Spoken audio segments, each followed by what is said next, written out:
સુરત શહેરની અંદર અત્યારે રોગચાળો ફાટી નીકળ્યો છે. ડેન્ગ્યુ અને મેલેરિયા જેવા તાવના કેસમાં લોકોના મરણ થઈ રહ્યા છે.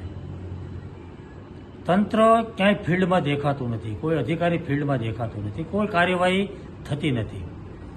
એટલે મને એવું લાગે છે કે આ રોગચાળાને કારણે મચ્છરજન્ય રોગ, પાણીજન્ય રોગને કારણે અત્યારે લોકોને દવાખાનામાં પણ જગ્યા મળતી નથી.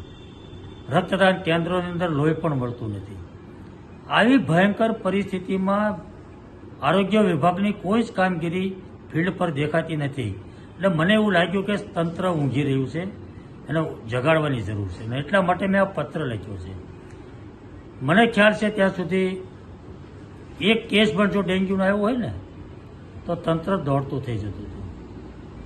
આજુ બધા વિસ્તારમાં અધિકારીઓની ટીમ આવે, ધુમ્રસેર થાય, એને ક્યાં ક્યાં જગ્યાએ પાણી ભર્યા છે એની તપાસ થાય, તંત્ર દોડતું હતું. અરે ચોમાસા દરમિયાન ઘરે ઘરે આરોગ્યની ટીમ રોજે આવતી હતી.